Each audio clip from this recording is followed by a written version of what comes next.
ကိုဘဝမှာဗာအချစ်ဆုံးရှိလဲဆိုတဲ့မေခွန်းဟာနေတိုင်းမေးလို့ရတယ်တခါတည်းပြောင်းတယ်ကလေးမမွေးခင်အချစ်ဆုံးဟာကလေးမဟုတ်ဘူးပေါ့တခြားကလေးမွေးလိုက်ပြီးတော့အချစ်ဆုံးကလေးရီစာဇနီးခင်ပွန်မရှိခင်ရီစာဟာအချစ်ဆုံးမရှိနိုင်ဘူးမဖြစ်နိုင်ဘူးရီစာရမှာပဲဇနီးခင်ပွန်ဖြစ်မှာပဲအချစ်ဆုံးဖြစ်အဲ့ဒါကြောင့်ကိုဘဝမှာအချစ်ဆုံးဟာပြောင်းတယ်မမြဲဘူးအခုဒါကြိုက်တယ်အခုဒါမုန်းတယ် Whether one is listening to this in Myanmar or from outside the country, we know it is a very difficult time for those of us who hold the Golden Land and its people in our hearts. In trying times like these, we can all use a bit more care and compassion in our lives. So on behalf of the team here at Insight Myanmar, I would like to say, in the traditional way Metta has offered, may you be free from physical discomfort. May you be free from mental discomfort. May you not meet dangers or enemies. May you live a peaceful and happy life. And may all beings be free and come out of suffering. And with that, let's move on to the show. ဆုံးသွားခြင်းကိုတည်သွားခြင်းကိုဂုံသွားခြင်းကိုတတိမကဘူးဆိုလို့ရှိရင်ပြောင်းလဲမှုလဲတတိမထားဘူးဆိုလို့ရှိရင်တော့ဥပါဒံဆွဲလာမှုပြတ်သွားလို့မရဘူး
Amazing.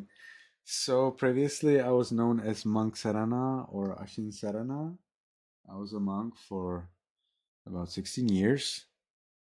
And I was a novice for about 4 years in Sri Lanka.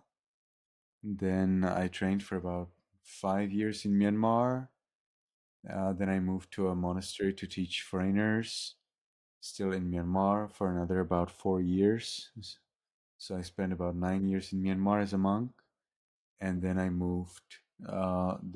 To the Czech Republic, and I then traveled here and there among Vietnam and the USA for about 2 years.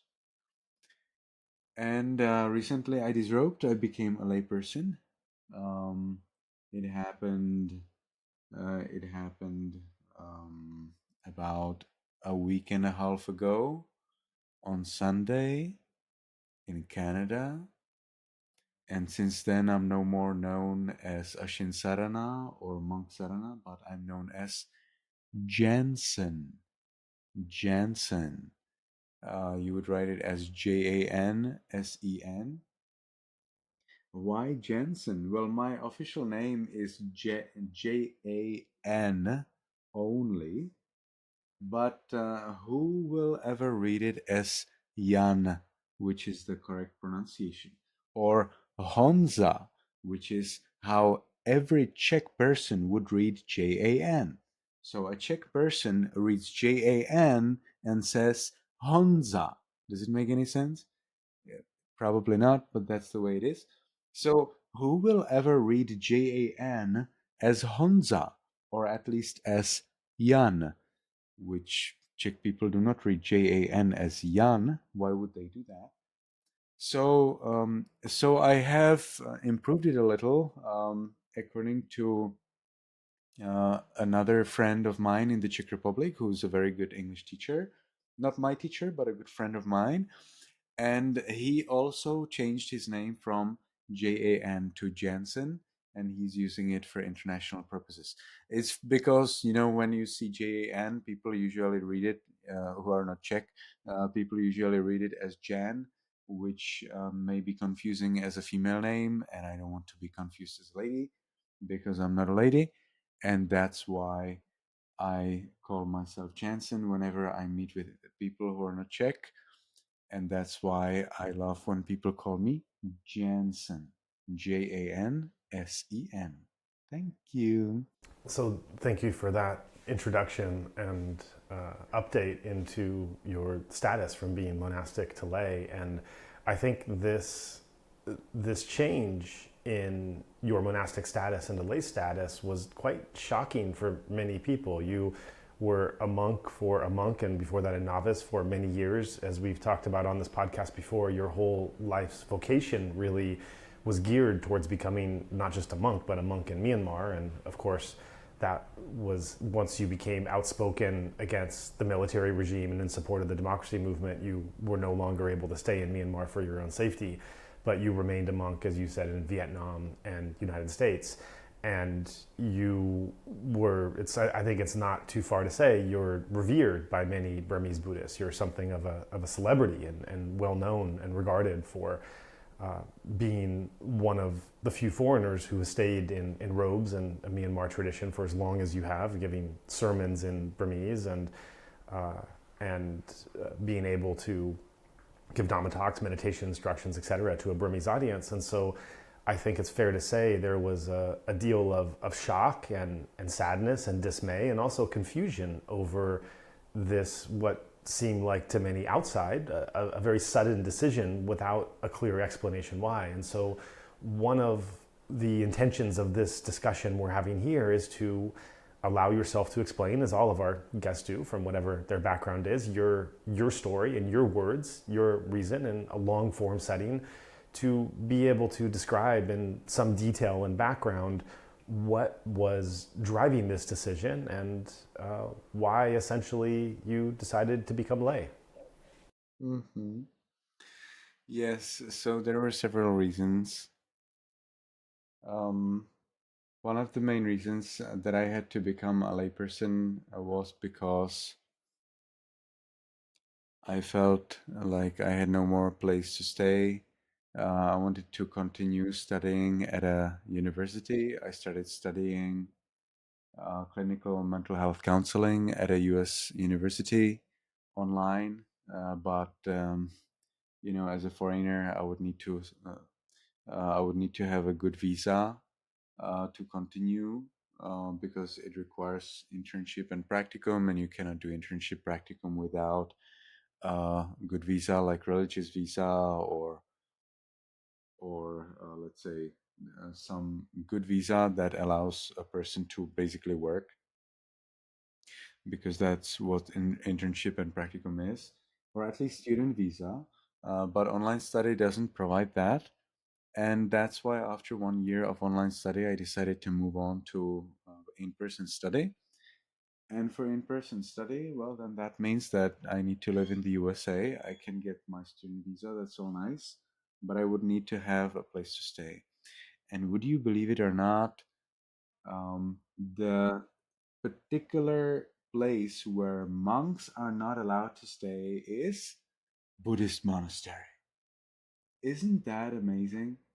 Buddhist monastery is specifically the place where monks are not allowed to stay.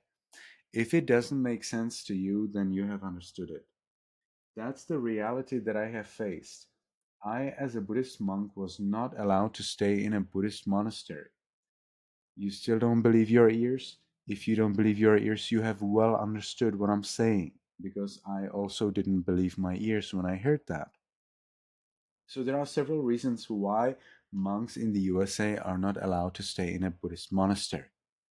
Number one, because a monk like me, who followed all of the rules, 91,805,036,000 rules, a monk who follows all of the rules, of course, has certain limitations. One of those limitations is that such monk such monk like I was, and such monk like thousands and thousands of monks are, and they're good friends of mine, and they inspired me to follow those rules. By the way, believe it or not, many monks actually follow these rules, but these monks are not allowed to stay in a Buddhist monastery which a monk bought by his money or repaired by his money. So if a monk decides not to follow the rules, the world doesn't get destroyed. There is no Armageddon or something. But that monk who decides to break the rules and touch his money and buys a monastery or repairs a monastery through using money that he has himself, accepted by his hands, be it in envelope or in an alms bowl or bare hands or whatever way he does that, then no monk who follows the rules is actually allowed to stay in that monastery. That is the rule. That is the rule. It's explained in the ancient commentaries. You don't believe in ancient commentaries, doesn't matter to me. I'm following Burmese tradition, and in Burmese tradition, we follow ancient commentaries. So I was not allowed to stay in a Buddhist monastery if a monk bought it by his money or if a monk repaired it by his money. So this removes basically 95% of monasteries in the US from being available to me or to any monk who follows rules.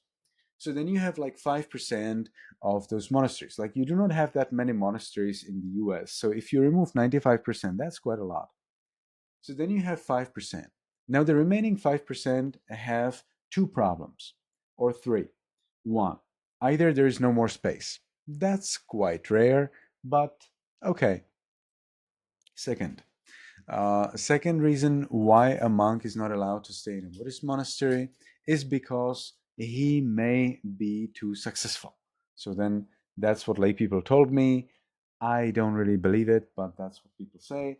So they say I was not allowed to stay in certain Buddhist monasteries because the monks were jealous. They thought, oh, if you go to that monastery, you Ashin Sarana, speaking to me, if you go there, then maybe lay people will be supporting you and not the chief monk, and that could be a problem for the chief monk.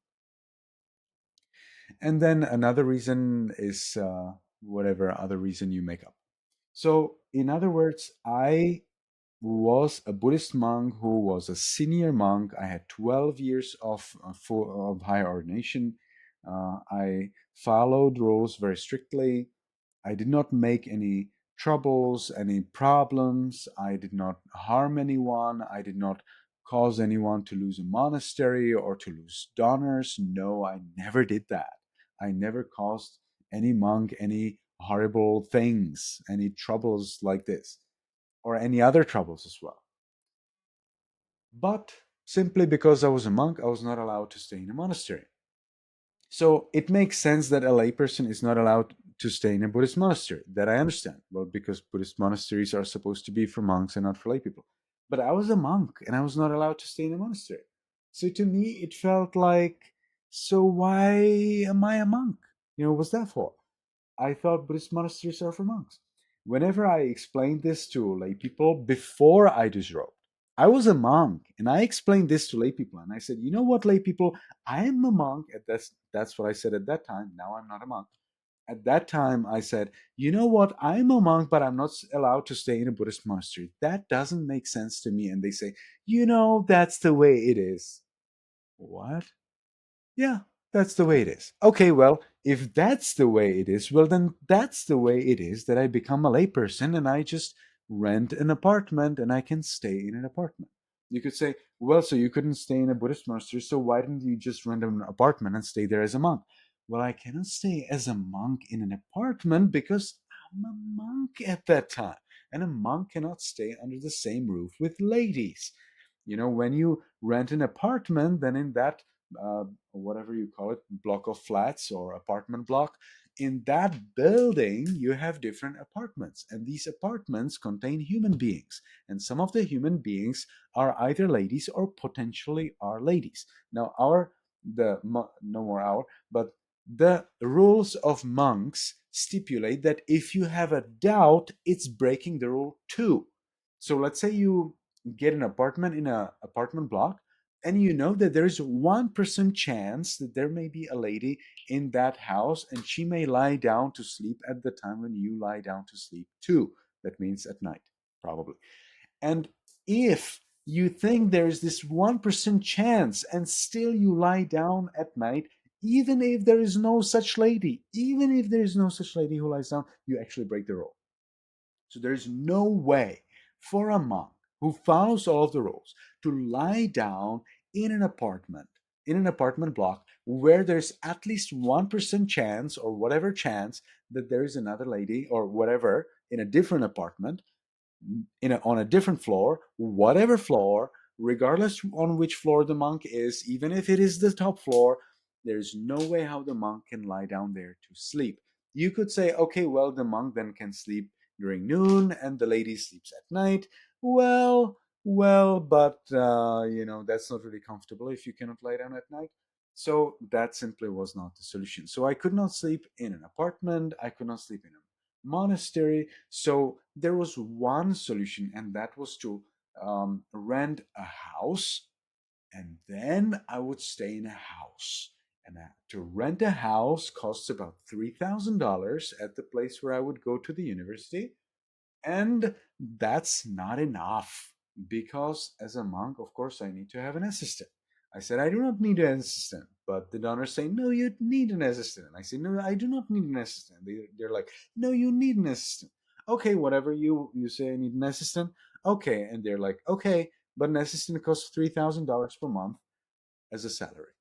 So I would have $3,000 rent plus $3,000 in assistant. Imagine that.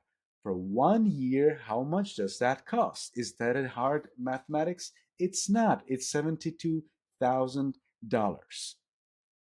And that's a lot for 1 year for one single monk. And I thought, no, that's not a solution. So I had no place to stay, and I was treated like a layperson. Moreover, whatever were the roles, that I ate, I did not eat in the evening, so I needed to eat in the morning. I was not able to store food because that's the role. Monks are not allowed to store food, so always there would have to be somebody who would bring food to me in the morning.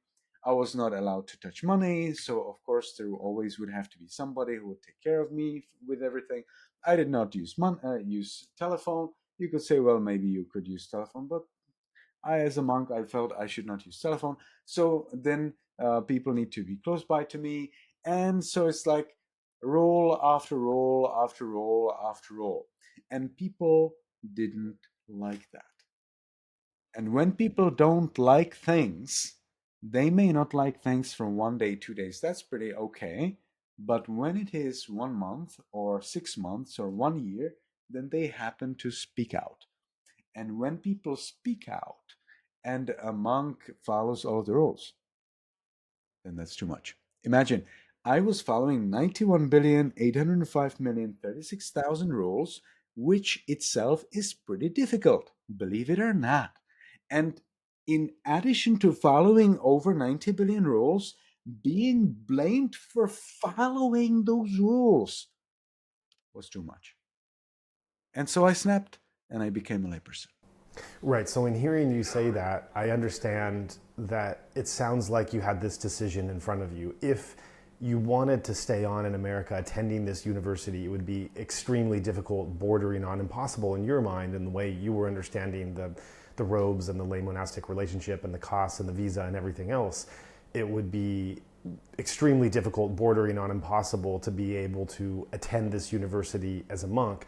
That being the case, it sounds like you had this existential decision in front of you that you either had to remain a monk in another country, unable to attend this university, or to go ahead with your classes, but you would have to make the sacrifice to become lay in order to continue that education. Is that fair to say?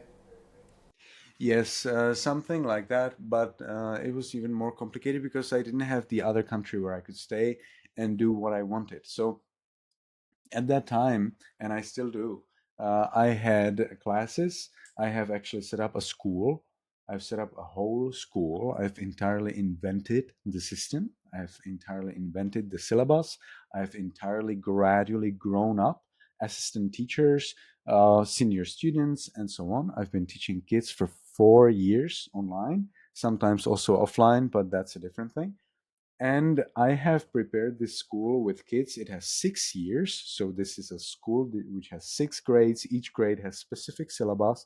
I teach those kids meditation and 5 precepts and about the Buddha and about Dhamma, about Abhidhamma, Jataka, Dhammapada, stories, Kamma, Samsara, Nibbana, all kinds of various kinds of things of Dhamma. The syllabus is pretty exact and so on.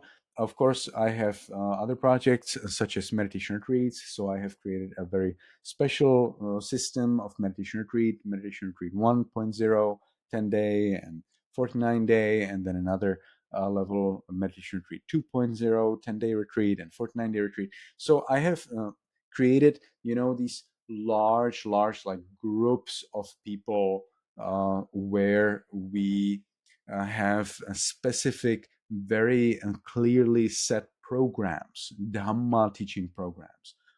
So I have quite a few students, quite a few assistants, quite a few projects, and I am responsible for them.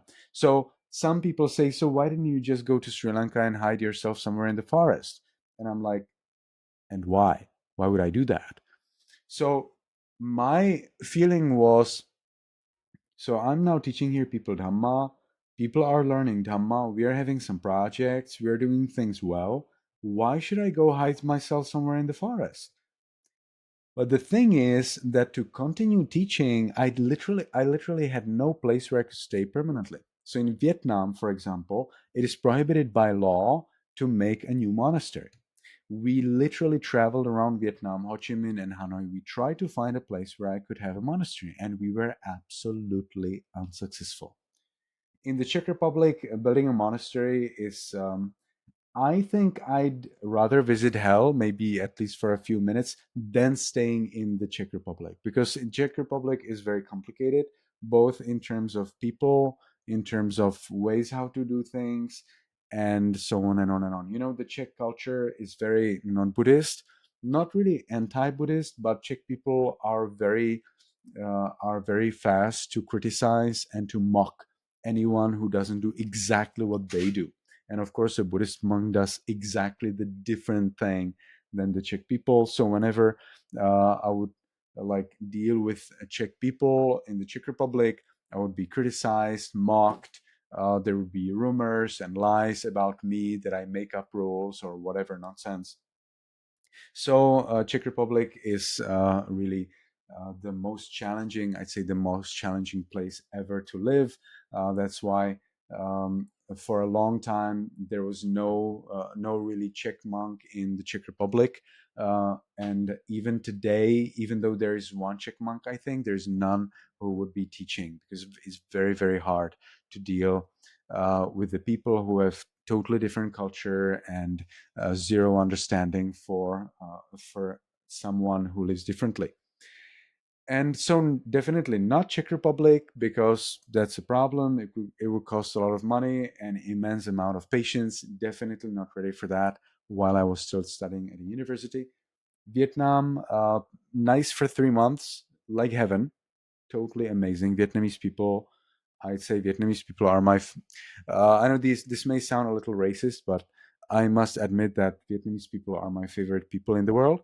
So yes, Vietnam was like a heaven, but maximum for about 3 months. Otherwise, it's too much for them.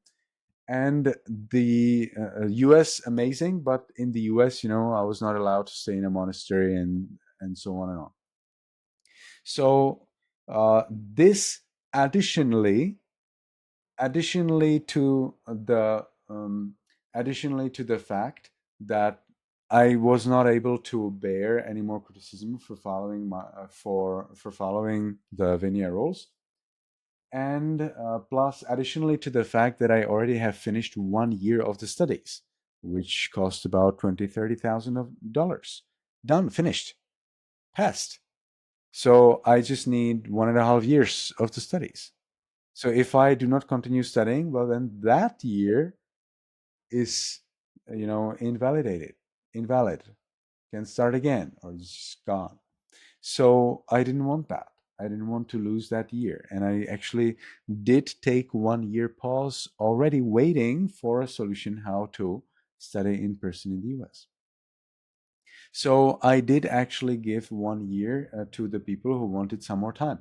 Before I disrobed, I informed quite a few people about my disrobing, and I met with them in video, and they're like, "Oh, why didn't you tell me?" And I'm like, "But I did tell you." And they're like, "No, but I didn't. But I did tell you." What? And I felt like as soon as at the moment when I told the people, "Hey guys, I'm going to disrobe," suddenly all of the world turned into paradise. Everything is possible. We will give you a house. We will give you an assistant. The assistant will be for free. I actually plan to buy a house right away for you. If you don't disrobe, I will do this. I will do that. I will do something else. And I'm like, but you say this after I told you that I will disrobe. Why didn't you say this before I told you that I would disrobe? And so the problem was that even if I accepted, okay, you know what? So you want to buy me a house, you have here a friend who will be my assistant for 6 months, totally free, and do whatever I want. But then I would feel like this was after a threat. I would feel like, okay, so I actually threatened you that I will disrobe, and because I threatened you, then I got an opportunity to really stay as a monk and study in the USA. And I felt that's not the way how I do things. I do not want people to give me things or to support me with things after I threaten them. That's just not my style. So as soon as I tell somebody, "Hey, I will do this with me. I will execute the freedom of my choice within, of course, always within the 5 precepts of not killing, not stealing, not adultery, not telling lies, not drinking alcohol. I will execute freedom of my choice, which is legal and which is according to all Buddhist, principles." Then that means I will do it. I don't like threatening people. Like, what's that for? So that was a very interesting point where I told people, "Hey guys, I'm going to disrobe because I don't have where to stay." And suddenly all of the world changed into paradise. Suddenly there were so many opportunities and amazing, easy ways how to get a religious visa or another visa. And I got blamed that I didn't give certain people opportunity to help me, specifically from the people who I specifically gave opportunity to help me well on time. And so this was so interesting. It was like so interesting how the world totally turns around. But again, I'm not a person who threatens to get things. So that's why I had to reject it. And another thing that I found a little bit disappointing was that I did have an opportunity to get a house. Yes, well, rented for $3,000 per month with a kapiaf, with an assistant, $3,000 per month, plus, of course, the tuition at the university. So it would cost about $100,000 per 1 year of studying for me alone. That was the plan. And I just didn't like that plan. But that plan, I rejected that plan mainly because totally different reason. Okay, you know what? $100,000, like people would be so happy to give me $100,000 to live somewhere. Whatever, that's your decision. I'm not angry with you for that. But there was another problem, and that was that I was prohibited to keep a student there. I literally had an American gentleman who wanted to ordain under my guidance as a novice, as a bhikkhu, and I had to literally reject him. He followed 10-day retreat, 30-day retreat in my place in Florida. I had a nice monastery, but of course temporary for a few months. He stayed there, he meditated there, he followed my instruction. Amazing student, very intelligent. He wanted to become a monk for the rest of his life. He searched for a place all over the US, and the best and the only place and teacher he found was me. And I was prohibited to keep him as my student in that place from which I would go to the university. And for a monk who's a senior monk, who's knowledgeable, my knowledge, I have memorized over 600. Of course, I boast about it everywhere. Anyway, I memorized over 600 pages of Pali text. I've meditated about 5 years every day, about 6 hours. I believe I have a lot and lot of experience in studying, in experience. I believe I have achieved quite interesting things in meditation that many, many people would love to have. I have memorized and learned a lot and lot of Dhamma in various languages, in Sinhalese, Burmese, in English. I have my BA level from Buddhist and Pali University. I got 6 A's, the best student in all of the school. And I was prohibited to keep a student? No. See, no, that just doesn't work for me. So for me, this was the final like tipping point, or whatever you call it, or the last drop, where I saw, no, I'm not going to accept this offer. And I decided becoming a layperson will resolve all of these things. I have become a layperson, and like it or not, but in my particular case, I do not regret my decision. But it's true that I wish that all monks stay as monks, because they have, of course, different situation. Other monks, they do not travel around the world teaching Dhamma usually. So if they don't, very good, because traveling around the world and teaching is extremely difficult for someone who follows all of the rules. So that's pretty hard. And plus, adding to it online Dhamma, huge Dhamma programs, and plus, of course, studying at a university, that is ridiculous. And it was so ridiculous that I became a layperson. I believe that this is a very special case, my case, and that this is not a case of other monks, and therefore I believe no monk should ever be inspired by me. I wish all monks stay monks for the rest of their lives as monks. I just somehow got to a situation which was very difficult, and this is what happened. But I definitely wish all monks and nuns to stay monks and nuns for the rest of their lives. I believe it's very good for them. Meditation is an amazing thing. Monkhood and nunhood are amazing opportunities to achieve nibbana. Lay life is an amazing opportunity to study at a university, to enjoy sensual pleasures, definitely not to achieve nibbana. So I definitely want to support monks and nuns. If I get opportunity, now I became a layperson, so I'm more dependent rather than somebody who could donate and help. But I hope to stand on my feet very soon, and I want to support monks. I want to support nuns. I want to build monasteries. Let's see; those are dreams. We shall see. I want to support monasteries. I want to support Dhamma.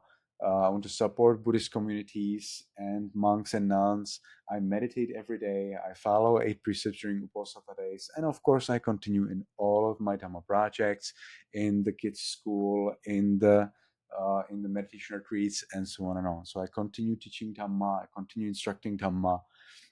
And I love Dhamma exactly the same way as I did ever before. So another aspect to this decision that you made that it strikes me now is the Myanmar part of it, and the coup that happened in Myanmar in 2021. It disrupted a lot of lives. It ended tragically lives as well, and crushed dreams and destroyed projects of many Burmese who don't have any privilege to fall back on of anywhere else they can go or anything else they can do but their homeland. At the same time, it also really dramatically changed the paths of non-Burmese that were in the country for various things or projects as well, such as yourself. And so I wonder if you can reflect on thinking about your path and imagining a thought experiment where the coup never happened, the transition was continuing in all of its imperfect ways to gather steam and create some sense of freedom for foreigners such as yourself, myself, to remain there, and Burmese, of course, to continue their life and their projects there. To what degree do you imagine if Burma had not had a coup and it continued on the path that it was on for the last several years before 2021, would you imagine that your life would be different now? Great. I think that if the coup was not in Myanmar, I would be in Myanmar. Because how did I actually happen to get out of Myanmar? I got out of Myanmar for specific reason, for one specific reason, and that is that I got the information that I am listed in a secret list in the army, in the Myanmar military, some kind of register, and that is a specific list of people or monks who the military has to surveil. And I was on that list. They didn't tell me, secret sources told me. And when I found out that I am on this list of secretly surveilled people, then I thought, you know what, like until I'm on this list secretly, I have time to leave. As soon as there is a list where I am officially, that means they publish it somewhere, well, then I'm caught. There is no way how I can go, to an airport and just go away. Because when they see me at the airport, they'll say, "Hey, wait, you're on this list, right? So that means we need to catch you." But this list was not available to anyone except military. It was a secret list. So I thought, until I'm in this secret list, I still have a chance to escape. As soon as I'm on an official list, well, then I have no way to escape. So I was on this very special list of the military register for people who have to be secretly surveilled. And I thought this is the time for me to run away, because at this time I still may be able to escape.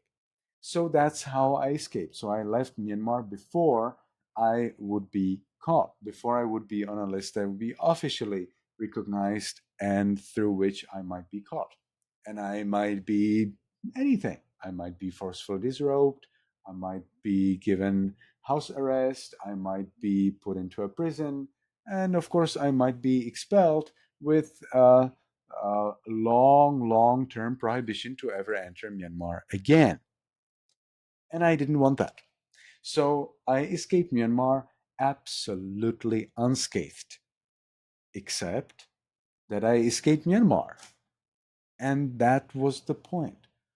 If I did not escape Myanmar, if there was no coup, then I actually was fully registered, fully planned, fully agreed and accepted by Searo Urewata in Paautoya, in somewhere, wow, where is it? I forgot. But it's somewhere in northeastern Myanmar. And there I was registered and accepted and agreed, and everything was ready that I just go there and I meditate there intensively all the way until I become an arahant, all the way out until I become enlightened fully, or at least simply to meditate. Who knows? I don't know whether I can become an arahant this year. This life. But I know I can try. Nobody can ever say that I cannot try, because I do know that I can try. And that's what I wanted. I wanted to go there and try. I heard some very nice things about Sera Urewata, and I found those things very interesting. And I really wanted to go to that monastery, and I was registered. I filled the application, and they received the application, and they had place for me, and everything was fine, except I had to run away from Myanmar. So if there was no coup, I would very probably, who knows, maybe I would die before that, but probably I would have gone to the monastery of Sera Urewata. Possibly I would have meditated, and potentially I would be a monk. I would very probably be still a monk. Or maybe, if some very good karma would bring about some very good fruit, I might have even become an arahant. Maybe I would have some psychic powers. Maybe I would be able to fly in the air and disappear and appear. I'm actually not joking, even though it sounds like that. So the thing is that we can say in a way that coup caused it. If there was no coup in Myanmar, I would still be a monk. But, well, then we could always blame it on our mom, like, because this mom gave me birth. That's how I am. So I do not like to search causes this way, because that way we can always find somebody's fault. I think it's better to go back to ourselves. So it's me. I have made my own decision to disrobe. I am fully responsible for that. Whatever were the reasons, and again, I told you basically just a few of them, not all of them. So I want to maintain, some kind of my privacy and things. But whatever were those reasons, I disrobed because I wanted, and nobody else should ever be found guilty. Of course, I do blame lay people for blaming me for following rules and things like that, but that's to encourage them not to do it again, because lay people in Buddhism have rule. Who gave that rule? The Buddha himself. The Buddha in Sigala Sutta of Digha Nikaya has given lay people 5 duties. Lay people love to forget their duties towards monks. They feel like monks have duties and lay people have no. It's wrong. Lay people have duties, like it or not. And the 5 duties of lay people are what? Number 1, think about monks with loving kindness. Number 2, speak with monks with loving kindness. Number 3, act towards monks with loving kindness. Lay people really love to forget these duties. Whether they forget them intentionally or not, I don't know. But these are 3 duties that lay people find extremely hard to follow. Then there are 2 more, that is to follow monks with whatever they need. And number 5, if they promise something, they need to fulfill it. Well, the Buddha says if they should not like close the door in front of the monk, but the commentaries say other way. Anyway, loving kindness from lay people towards monks is something very difficult when it's needed, when the monks follow rules and lay people somehow don't want to accept that. But if lay people follow their duties, that's what the Buddha says. In Digha Nikaya Sigala Sutta, the Buddha says, if lay people follow these 5 duties, then monks will fulfill 6 duties towards the lay people. Like it or not, that's what the Buddha said. Again, something lay people really, really don't like it. It is dependent on the lay people's following of these 5 duties, that the monks fulfill their 6 duties towards the lay people. What is it? That the monks will teach the lay people Dhamma, and that the monks will have loving kindness towards the lay people. The duties of teaching Dhamma, the Buddha actually gives them as 5, not as 1. So monks should encourage lay people to do good things, discourage lay people from doing bad things, teach lay people Dhamma that they never heard, the true Dhamma, teach lay people Dhamma that lay people already heard, to remember, understand better. And number 5, show them the path to heaven. Ideally, of course, they show them path to Nibbana, and if they don't make it to Nibbana, at least they make it to heaven. So these are 5 ways how monks teach lay people Dhamma. Plus, monks should pervade lay people by loving kindness. So those are the 6 duties of monks, which monks fulfill towards lay people if lay people fulfill the 5 duties towards monks. But we can say, that means me and many, many monks, for example, Miao Usiado, who interestingly talked to me right before my disrobing and tried to discourage me from disrobing, but then he actually agreed that it's pretty hard to follow all rules and also study in the USA. That was very interesting. So including Miao Usiado, a very famous monk in Myanmar, we have agreed that it's very, very hard for lay people to actually deal with monks with loving kindness if the monks follow all of the rules. But it's essential. So that's why I like to say that I basically disrobed because lay people dealt with me in a wrong way, in a wrongful way, in an unfair way. Not because it was not my decision. No, it was 100% my decision, and I'm fully responsible for my decision to disrobe. But I like to say it this way, to encourage lay people to change their way, to change their ways and start to deal with monks who follow rules with loving kindness. Stop criticizing them for following rules. Because the monks follow rules, there exists the Buddha's teaching.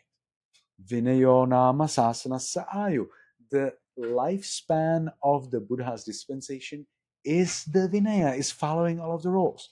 So rather than say, oh, this monk is so difficult to take care of, oh, this monk needs a kapya, oh, this monk doesn't touch money, oh, this monk cannot stay in an apartment, oh, this monk always needs to have somebody to offer him food. Don't do that. Don't do that. You cause the monks to run away from your place. Either run away somewhere else, or if they have no place, then to disrobe. Don't do that. So monks always need to be dealt with loving kindness. So how do you say it if you cannot help? You say, Venerable Sir, I would love to support you, but at this moment, it's not possible for me. Let me know if there is another way how I can support you. Rather than saying, you know what, you're so difficult to take care of. Oh, you just think about yourself. Oh, you are so demanding. No, you should not say that to a monk. Then the monk is not happy following all rules. The solution, again, is either that the monk breaks the rules, which is very common in the US. You will rarely find monks who follow all rules because they don't want to hear people criticizing them for following rules, or the monks just run away. In Mahavihara in Myanmar, there's a specific instruction that, hey guys, don't go abroad because you won't be able to follow the rules. So the Mahavihara monks, Mahavihara is one of the schools of monks in Myanmar who follow the rules the most strictly. And guess what? They were my principal teachers. I followed the rules according to their interpretation. But I thought, you know what, Mahavihara venerable monks, I will actually show you that it's possible to follow all rules and be abroad. So I went abroad and I found out that it's actually not possible. So I failed. Sorry. Anyway, the point here is that when lay people start to blame monks for following rules, lay people will start losing monks. So that's not really the good way to go. Instead, be patient, try to understand whatever are the monks' roles, and just get together and prepare the environment where the monks can stay. Now, for me as a layperson, of course, I'm just starting up, so I cannot do much, but I really hope, it's my big dream, to create a monastery, be it in the US or Czech Republic or France or whatever. I have many dreams. I would like to create a monastery where monks in the West can really come follow rules and where nobody will criticize them. Instead, they will be praised and fully supported for following, just like they are in Myanmar. So far, I'm not aware of a place like this. You could say, what about Amaravati in UK? No. The monks there do not follow 91,805,036,000 rules. They don't. I'm sorry about that. So it's very hard to find a place where the monks follow all of the rules. There are places like that, but monks are not allowed to stay there. Some places you need to write a contract, and the contract is limited. Like for me, for Florida, I had to write a contract. So I had to fulfill certain conditions, and they had to fulfill some conditions. We had some agreement, and I had to sign it, and it was for a few months, and I had to be there. That's not what I'm talking about. I'm talking about a monastery where any monk can come. Any monk who follows all of the rules, doesn't touch money, okay, doesn't eat afternoon, doesn't cook for himself, doesn't store a meal, and so on and on.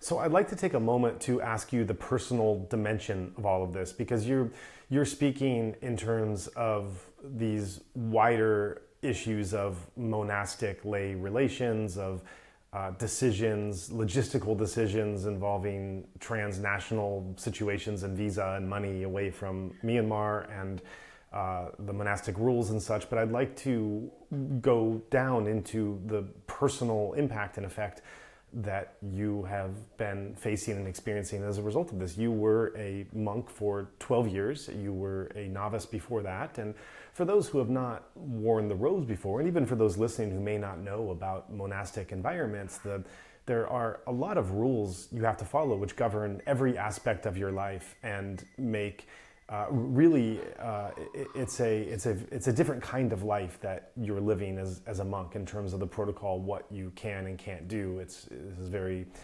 specified in every aspect of one's day from morning till night. And to then leave this aside and become lay, this is a dramatic decision. Well, disrobing after 16 years in robes is quite an interesting thing.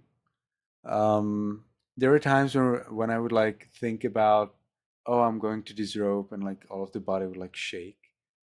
Um, there were times when I was like really feeling like, am I really going to do this? No, that's not possible.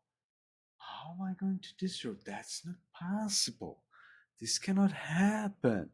You know, for 16 years, if there's something that could happen for 16 years, and it did not happen, then it's a little hard to believe that it will happen after 16 years. Why not like after 15 years? Why not after 18 years?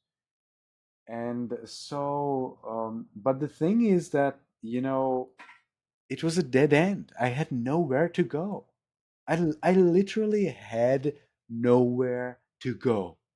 I had no monastery to go. I wanted to go to LA for 1 week, and we were like calling to different monasteries, like, can Ashin Sarana stay here for 7 days? No, cannot. Can Ashin Sarana stay in that monastery? No, cannot. Can Ashin Sarana stay in that monastery? No, cannot. And I'm like, what? I was a Buddhist monk, and there are like 4 or 5 monasteries or whatever we called. It was not even me calling them, you know, like saying, hey guys, I want to come to your monastery. They're like, what? We don't like you, go away. No, no, no, not like that. Somebody who was well known or who was well familiar with these monasteries, a friend. Even there is a monastery in LA where the chief monk is actually my friend. I stayed in his monastery in Myanmar for about, I don't know, like 2 weeks, and we were good friends. Everything was fine. And his supporters called him and they're like, can Ashin Sarana stay here 1 week? And no, he cannot. What? Why? What did I do wrong? I know what I did wrong. I was a monk. That's what I did wrong. Okay, whatever. So this was like a dead end. I had literally nowhere to go. I had nowhere to stay. Of course, I could say, people, you know what, I'm going to disrobe because I don't have a place to stay. No, of course, that changes the world into a paradise, and suddenly I can stay everywhere I want. But that's not what I meant when I said that I'm going to disrobe. I didn't mean to find a place to stay for me as a monk by saying that I'm going to disrobe. Again, I don't live that way. I don't threaten people to get things. So yes, people of course can say, but there were so many people. Nyao Usero has suddenly appeared, and he says, Nyao Usero says, you know what? I have this monastery in Fresno. You can come, and it's all yours. And I'm like, well, that's beautiful, but I've already decided to disrobe. Why didn't you tell this to me before that? Suddenly, so many people appeared. You know, I could have like 10 monasteries or 20 monasteries. It was amazing. It was amazing. But no, that's not the way how I do it. So I decided to disrobe because I like without this fact that I was going to disrobe, I had no place to stay. Again, there will be many people saying, but we told you you have this place to stay, that place. Yes, after I told you that I will disrobe, not before that. Not before that. So, because there was this dead end, I had no choice. Or in my mind, of course. And I didn't want to be expelled to go to a forest somewhere in Sri Lanka and start to meditate. Because I felt like, hey, wait, I'm a senior monk. I know scriptures, I know meditation, I have Dhamma programs. Why should I be sent to meditate in a forest if I don't want to? There's no role that I need to go to forest right now. So why should I do that? So I felt like nobody really understood me. Anyway, I had no place to go again before saying that I will disrobe. And because I had no place to go, there was not really so much of emotional worry or stress or depression or whatever, because I really had no choice. There was only one choice, and that was to disrobe because I had no place to go. And after disrobing, well, I see that I can do things that I could not do as a monk. Of course, I cannot do one thing, and that is, yeah, that is what can I do as a monk? I'm not actually sure about that. But as a layperson, I can do things that I could not do as a monk. You know, as a layperson, I can, for example, stay in an apartment. I can stay in a tiny little room, rented for a few, not for a few dollars, but for a pretty good price. And I can go to a university. I can study whatever I want. Nobody will blame me and say, oh, after you finish this study, you will be like a layperson. That was another reason why I actually decided to be a layperson. That certain sort of lay people suggested that if I study at a university with the degree, I will be like a layperson. Like the ultimate insult that I ever received. So, and I specifically selected, a degree for university after I was urged by lay people to select a degree for university because I did not have a plan to move from BA to MA. I'm studying MA. So I was specifically urged by several lay people to continue my studies and to get MA. It was not my idea. I was so humble and so kind and so listening that I followed their advice. After 1 year of paying about $20,000-$30,000 from donors' support for my studies, then suddenly some people appeared and say, "Oh, if you study this degree, you will be like a layperson." I'm like, what?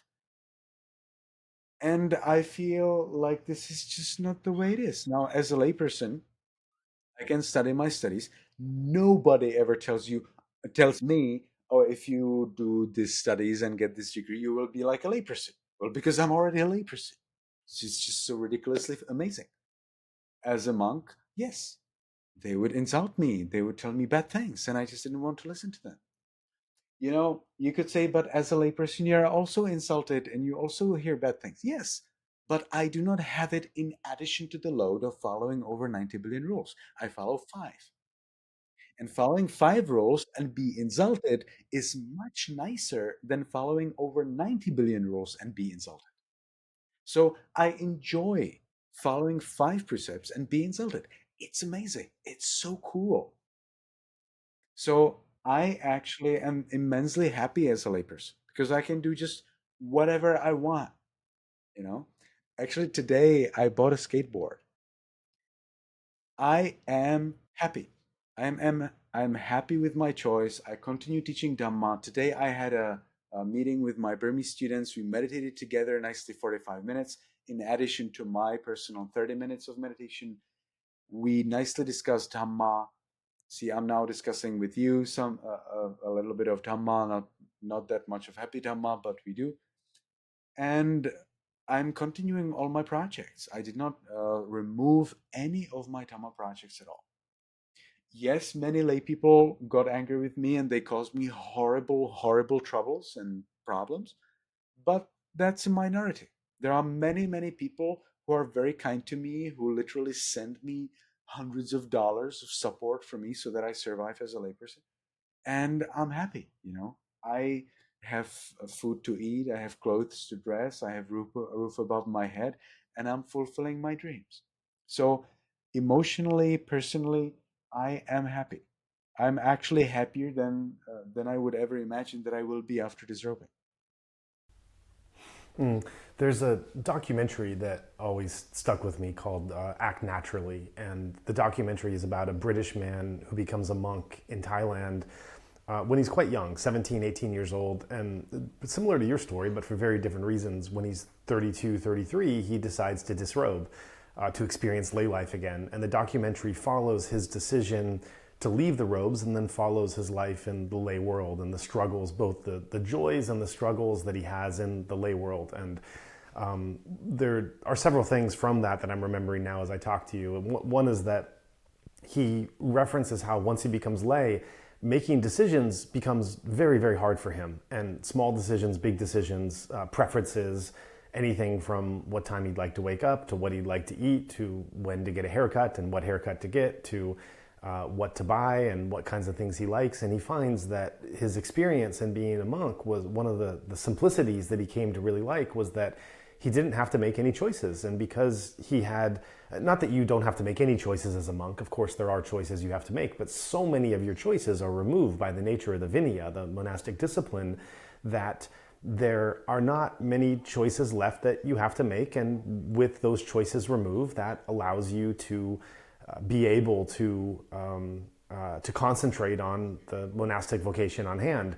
Because your mind isn't full of all these things you have to decide. And so a big part of his experience in transitioning back to lay is his challenge in figuring out how to make choices, big choices of life directions and small choices of just simply what to do during the day, that for so many years, about the same, he was a monk actually for about the same amount of time as you, as I recall, maybe give or take a few years, that going back into having to be responsible for and independent for his own life, because a monk is also part of a reciprocal nature of a lay monastic relationship of giving and taking in both ways.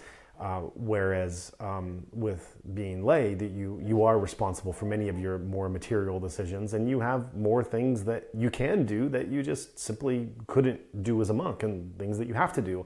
And so as you step into lay clothes after so long as a monk, are this opportunity and also this burden of making decisions, to what degree are you finding it a pleasure and something that you're, as you said, oh, now I can buy a skateboard, now I can use a skateboard, now I get to do these other things. You referenced before that being a lay person was that in that status you were able to enjoy sensual pleasures.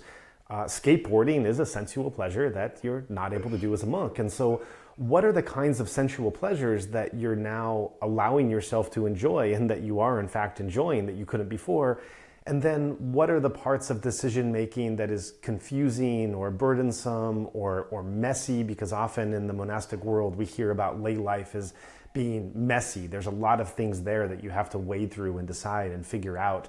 And that there's the simplicity in being a monk that you don't have to. So looking at that transition, which about it is becoming messy and burdensome, and which about it is becoming kind of pleasant and exciting to get to try new things that you haven't done for so long? Well, somehow I actually enjoy, washing dishes. I enjoy ironing clothes. I enjoy, whatever are you call it, menial tasks or whatever you call it. I actually like these things. Somehow I like cooking so much.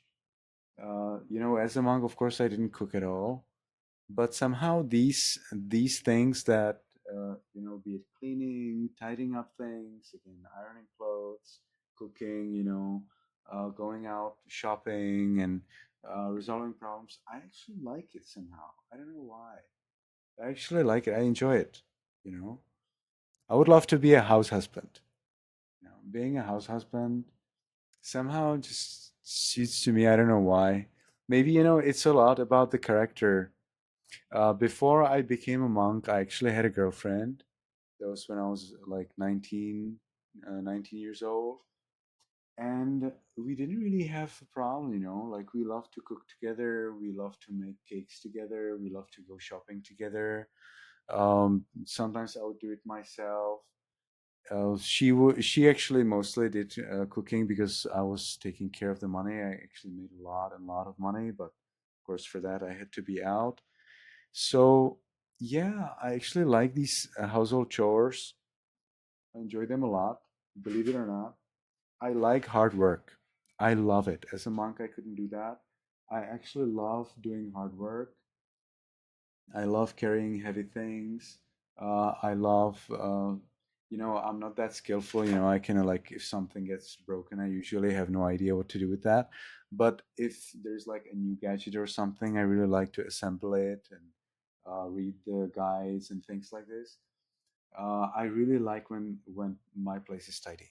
That's something I love, and so maybe that's what like propels me.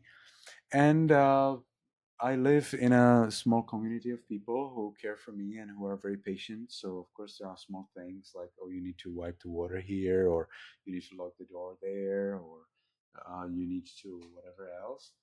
So yeah, so these are tiny small roles. Like monks have over 91 billion small roles. So here, like 10 or 20 small roles is really nothing in comparison to what I followed. Monks have a lot of rules. Monks need to do certain things with robes, certain things with food, and so on and on. So actually, monks also have a lot of things that they have to learn and follow. These are tiny, small things, and they're slightly variable based on the environment and people who are around. So for me, these small roles in the place where I am are just so much funny because they're just very little. It's just about like 10, 20. It's not like 100,000. So, and I do not have to like read whole books, before I actually break them all 10 times or 20 times. So I actually totally enjoy, and I do not have that kind of feeling that I would have problems with decision. Again, of course, I have a community around me of people who are very patient, who are very kind, who tell me you need to do this, you need to do that. They help me dress up my clothes, and they help me eat things and so on before I start to understand how to actually do it as a layperson. They go with me shopping. They tell me you need to do this, you need to do that, and I'm happy. I'm very happy. They tell me what to do. They tell me the chores and so on. But they care for me. They cook for me. They prepare things for me. They choose things for me, and they're patient. I still do not need to use any money. I didn't have to use money a single time, and I think that's one of these special advantages that I have upon my disrobing, that I have this community of people who care for me, who do not push me that I immediately have to start using keys. Yes, monks actually use keys, but when I was a monk, actually did not use keys, by the way. So, and that there was no problem really with that. So I'm not used to use keys. I'm not used to use phone. I'm not used to use money. These three big things. Many monks actually use money, phone, and keys, by the way. Money are not prohibited, but phone and keys in a way could. I, as a monk, for many, many years, for 12 years, I did not use phone, keys, and money. And so getting used to these three things, which are pretty big, takes me time. I have got a phone. I admit, yes, I have a phone, but I don't call anyone. Yeah, actually, today I tried to call somebody, but I called through Viber anyway. So I do not call people, and I do not receive calls because it's just too new to me. I do not get any keys yet. I was offered, but no, not yet, please. And absolutely not money. No, please not. So I will need, to gradually transition to that. And I have this amazing advantage thanks to these people who care for me. I'm very, very thankful to them because, again, they let me transition slowly. I may need 1 month, I may need 2 months. Moreover, I don't know how to drive a car. So wherever I go, somebody is driving, the person who's taking care of me. So you see, I'm very, very well cared for. I don't live like a monk. Absolutely not. I eat dinner. I enjoy dinner a lot. I listen to music. I follow 5 precepts nicely. I follow Uposatha. I follow 8 precepts during Uposatha day. About 2 days ago, I did.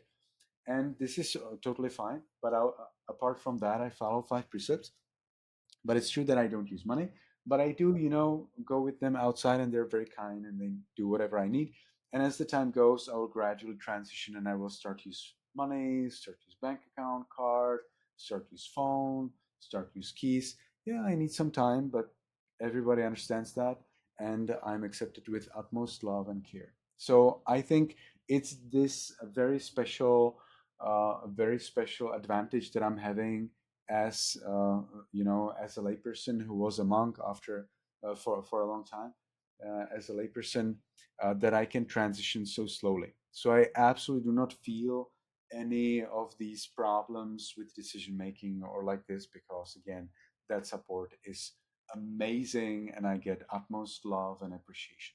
For simplicity term, to someone who doesn't know much about Buddhism, I often say there's three real definitions that will distinguish you between the lay experience, and one of those is avoiding all intoxicants. That this is something that a monk should absolutely not do. That a lay person who may not follow the precepts entirely or all the time can indulge in different intoxicants, and it's very, if you're going to be a monk, then this question of intoxication needs to be totally off the table.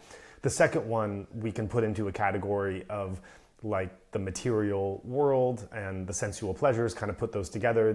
You've already touched upon this one. You've talked about this extensively. This can involve anything from possessions to money to dinner at night to, which monks obviously can't have, to vocational careers, music, skateboarding, movies, going out at night, et cetera, et cetera. So you've touched upon this a lot, and this distinction between the protocols you followed when you were a monk and now as you're a lay person, how you're enjoying cooking, you're enjoying hard work, you're enjoying skateboarding, you're enjoying dinner, and you're slowly getting used to the process of keys and money and some other things. The third area is this, and I should mention before we go to the third area, I think also staying on this example of what does it mean to be a monk in Burma, I think that it does mean being able to and accepting the relinquishing of a lot of these material and sensual pleasures. Not entirely. You can, there are many things you can enjoy as a monk, and there are even material kinds of goods or advantages that you can have. But for the most part, there's this wider material and sensual world, which part of being a monastic means that you are letting go of and renouncing to some degree.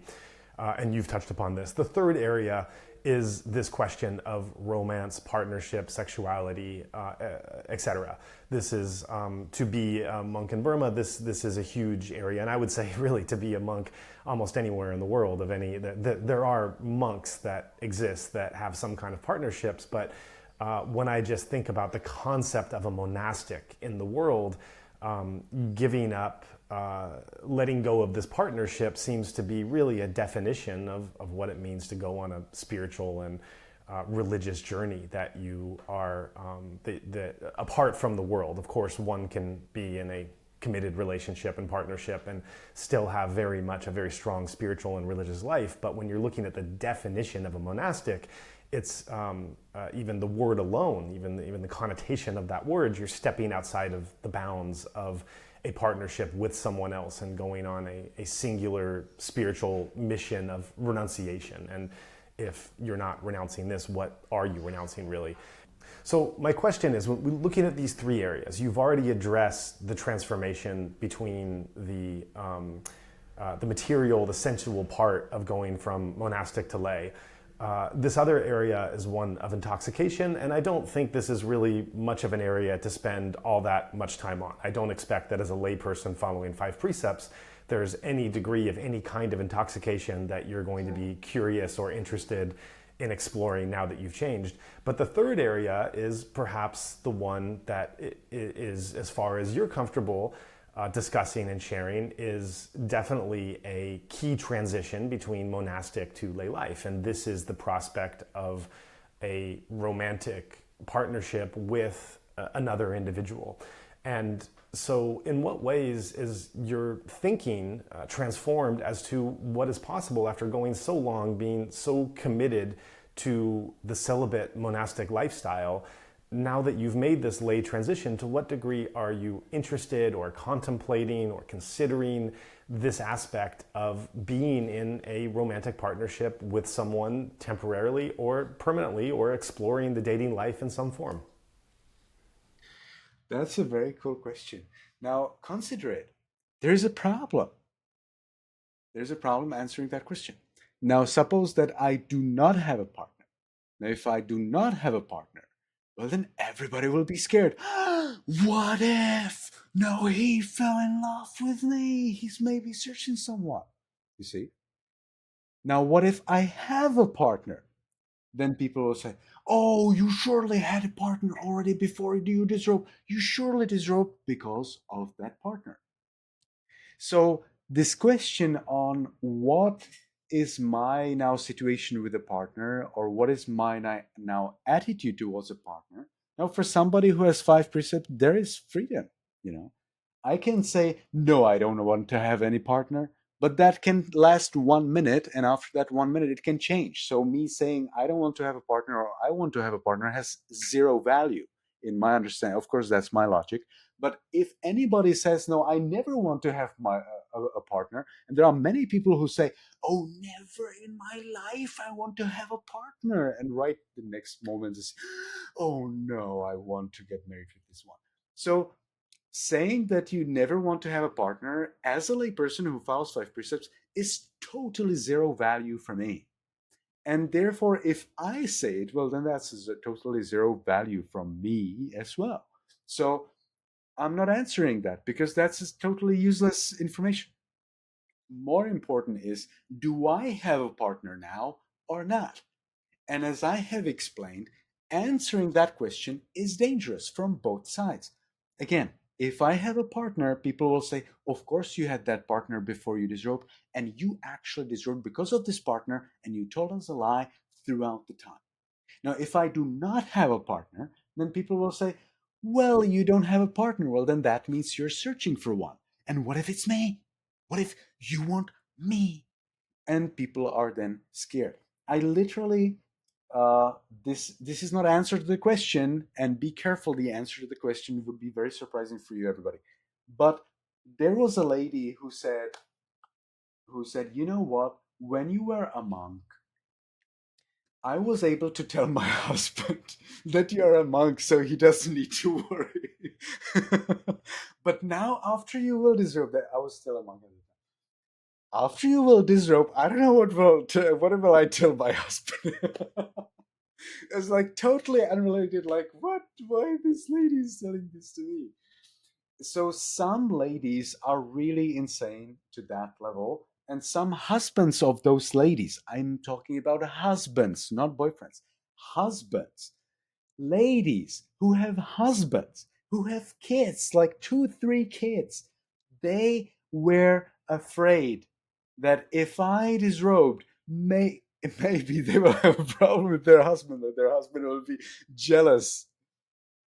And their husband was already jealous when, but we didn't have anything, we never talked about like talk together privately or something. No, not at all. There's like no way to have any relationship. Totally ridiculous. So some people are insane to that level, believe it or not. If what I said doesn't make sense to you, you understood it, because it doesn't make sense. It doesn't make sense to me. So yes, it is very important that nobody knows whether I have a partner or whether I do not have a partner. It's extremely important. And I would like to suggest that if it ever happens, if that horrible disaster happens to any monk that they disrobe, please do not tell anyone whether you already have a partner or not, because this is a horrible information. Nobody should ever know. This is my private life, whether I have a partner or not. And it's absolutely no business of anyone. And it's not my business whether you, Joa, or someone else has a partner or not. Of course, I can ask you, but you can decide not to answer. It's your private life, and you have full freedom over it. See, I am now a lay person. I have my privacy, and I'm moreover European, and Europeans have much, much better privacy than anyone else in the world. So I am European. I have the best privacy rights in the world. So nobody can ever blame me for not answering certain private action questions, because it's my privacy. And moreover, I'm European. So I have the full right to keep my private information for myself. But it's a lot of fun, because many people who think that I have a partner, they have me for a liar, or they want to cause me some troubles. Many people who think that I do not have a partner, I literally received an email, believe it or not. I literally received an email from a Burmese lady who says, dear Jansen, that's how I want people to call me anyway. Dear Jansen, you know what? If you want to marry me within 3 months, please answer to me, because I would like to marry you. literally like that. Literally, I received an email from a lady who was wondering if I would like to marry her within 3 months. She's ready. I didn't answer to her in anything. I just deleted the email and it's gone. But see, this is really insane. This is really insane for somebody. And I love to boast that I'm popular. Yes, I'm boasting that I'm popular. Enjoy that. So I am popular person, and for me as a popular person, this is amazing how I'm meeting these different people. And my disrobing, this is very much off topic, but let me please mention that I am discovering the real nature of people who I know. Previously, it felt like all these like people who support me, they have the same nature. That means they're kind and wise. But at the moment I started to disrobe, and after my disrobing, suddenly people have changed into two sorts: people who are kind and wise, and people who are not kind and not wise. These people who are not kind and not wise, of course, that's in my eyes, you can call them whatever you want, but these people who are not kind and not wise, they're the people who, upon my disrobing, they said, "Oh, you're disrobing, so that means I never want to talk with you anymore." As if by disrobing I became an evil person, or as if by disrobing I suddenly forgot all of Dhamma and stopped meditating forever, or stopped having any more experience in my meditation. Like, what happened? Some people are pretty mean and evil towards me, just and only for disrobing. Some people are totally opposite. They're like, "Oh, you're disrobing, but you know what? You're still better than us because you have 16 years of monkhood behind yourself, not us." There was like a layperson, a gentleman. He said, "You know what? I could," because I wrote actually a statement about my disrobing. And he's like, "You know what? I can see you're so weak that you're disrobing. You are really so weak. I hope that one day you will become a monk again and you will follow Vipassana meditation according to Visuddhimagga." And I'm like, "But you are a layperson. Why are you saying that? Ridiculous. Like, this layperson tells me that I'm weak, that I became a layperson? What?" So many lay people, so not many actually, it's a minority, but in my mind, it feels like many. So, minority, a few people are like that. They are shocked. And by being shocked, they're mad, they're insane. Their brain somehow stops to work, temporarily. They say horrible, insane, or ridiculous things, and they never said them before. Somehow my disrobing has revealed them. And then there are people who are somehow kinder and nicer and more understanding and more supportive than they ever were before. And I'm really surprised how my disrobing has suddenly like revealed the true colors of so many people. It's amazing. It's really amazing. And I'm literally enjoying this new revelation of how people's nature works, how people are diverse, how it's very hard to really understand who is my friend before I do something such as that I make a freedom choice, that I decide about what I want to do in my life. Isn't that amazing? You decide what you want to do in your life, and somehow the world changed. Like, the people somehow changed their attitudes towards you. Like, what's this? Like, it's my freedom to be a layperson or monk, right? Like, I can decide. The Buddha never prohibited monks from disrobing. There is no bad deed by disrobing. The Buddha never said, "Oh, if you monks disrobe, you will be born in hell," or something. No, there's nothing like that. Zero.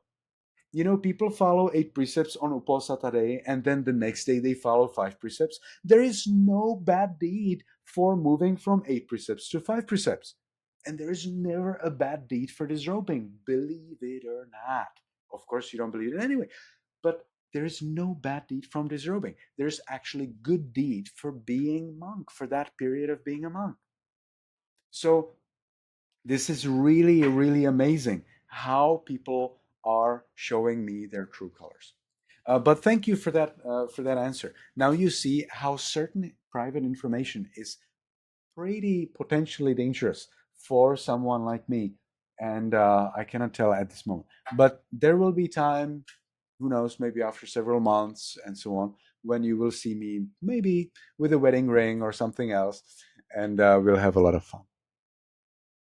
So there's a couple things I hear in your answer. One of those, and this is something I think that I've heard in the last 90 minutes speaking, is just the feeling a bit emotionally raw right now. And I think that's fair. It's obviously fair how everyone feels, but especially having gone through such a dramatic transformation as you have, and having to hear the feedback of so many different people, publicly and privately, that's been given to you, that can be challenging as well. And so I think that as I'm hearing you, just giving you that space to go through, to process some of these raw emotions as they're coming from these interactions, from the transformation you've went through, from the decision before the transformation, as you're continuing to sort out what this means and who you are and where you're going. And you're in the middle of that. You're not over that process, you're in the middle of that process. And so of course there's going to be raw emotions in the middle of a process like that.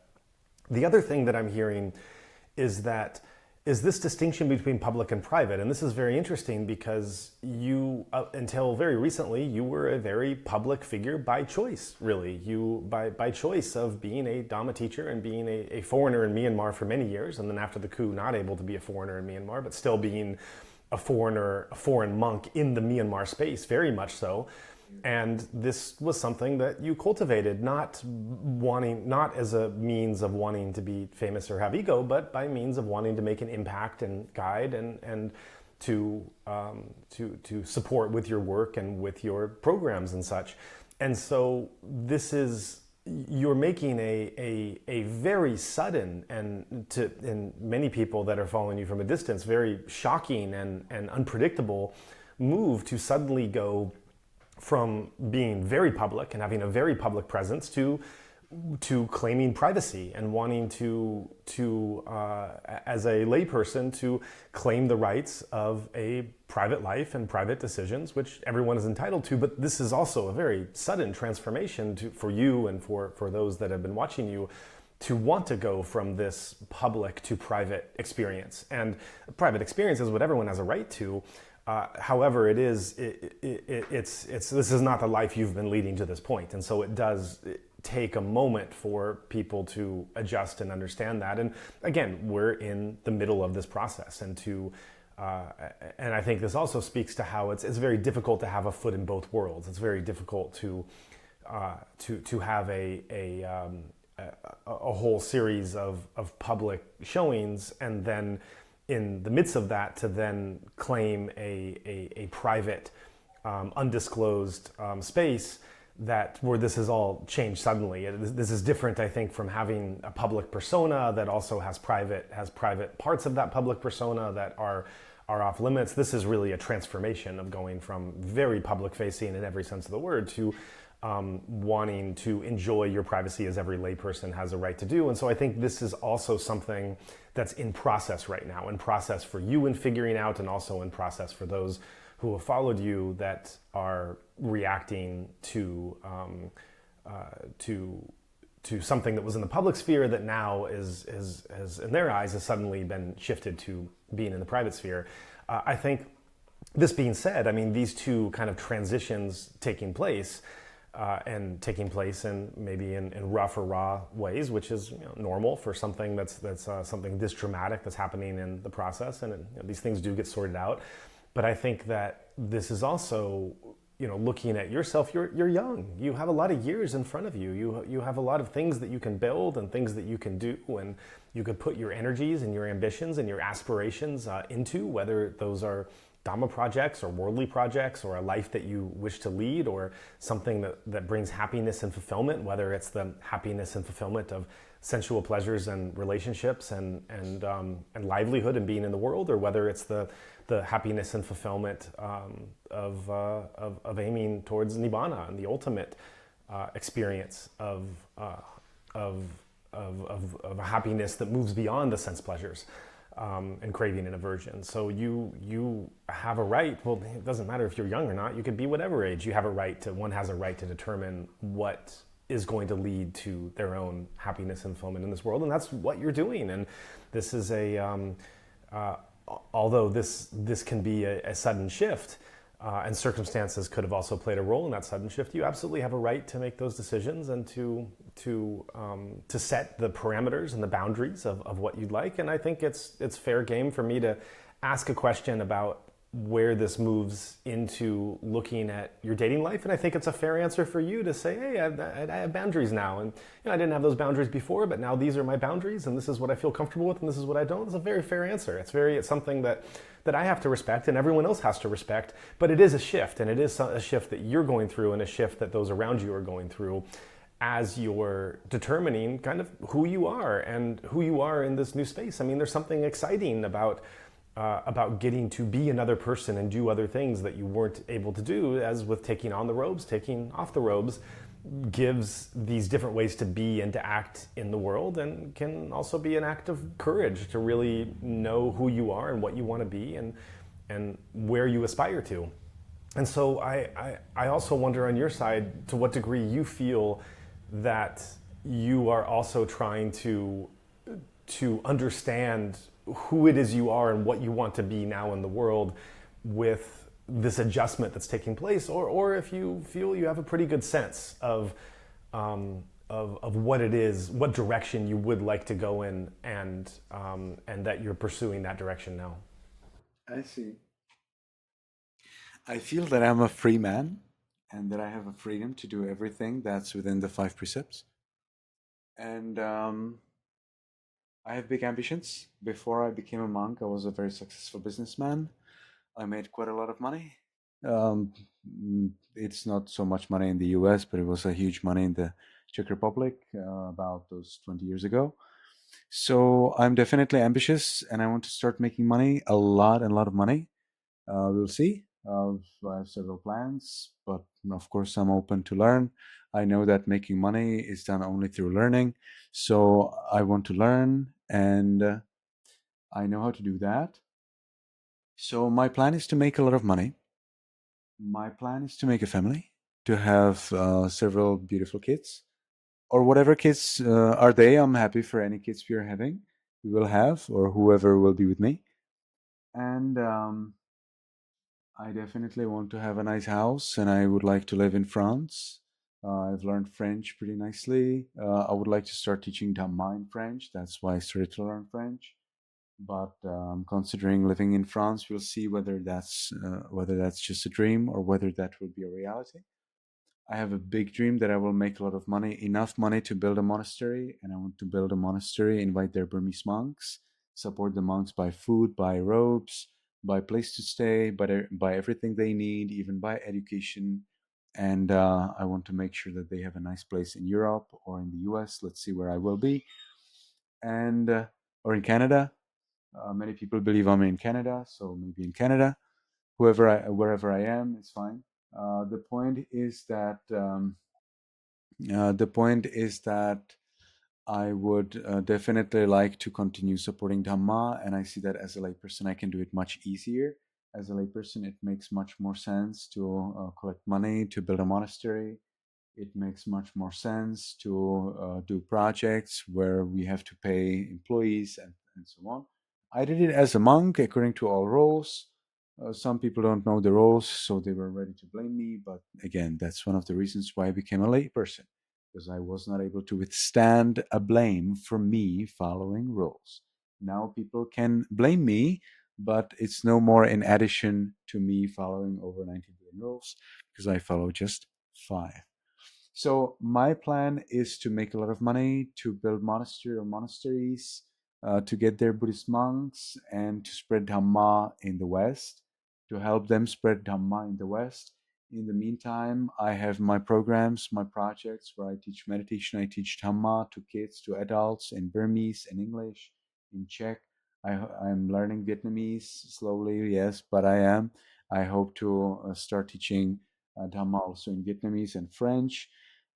Please wish me that I am successful. I very much appreciate when people wish me to be successful because that actually helps me. And of course, it doesn't help me when people say you will not be successful, or if you do this, you will be like that. So that was, again, one of the reasons why I became a layperson. Anyway, so that's what I'm doing. I'm a free person. I'm going to enjoy the freedom of a free person. And I want to continue in Dhamma. I meditate every day. And I enjoy meditation. I enjoy studying Dhamma. I'm very devout Buddhist. And I want to support monks. If any monks or nuns hear this recording, I would like to tell you I have an email address, Jansen Stovicek, JANSEN STOVICEK @gmail.com. And you can write their email to me. You can say, Dear Jansen, I need to make this trip and I need a flight ticket. Or, you know what, Jansen, I have a problem. I don't have a meal. Or, you know what, Jansen, I'm here in this place. I don't have a place to stay. Let me know. I want to support you. I don't say I will support you, but because I don't know, there are things I cannot do. But if you need any support, Venerable Sir, Venerable Nun, please let me know. There is a high chance that either I can support you or that I know hundreds and hundreds of people who would be most enthusiastic to support you in the area where you are or with the thing that you need. So please let me know now. As a layperson, I have this right to tell you that I wish that you tell me, and I do. So please tell me if you need anything. And you have now, therefore, according to the strictest Vinaya rules, full freedom to tell me. So please tell me. I want to support.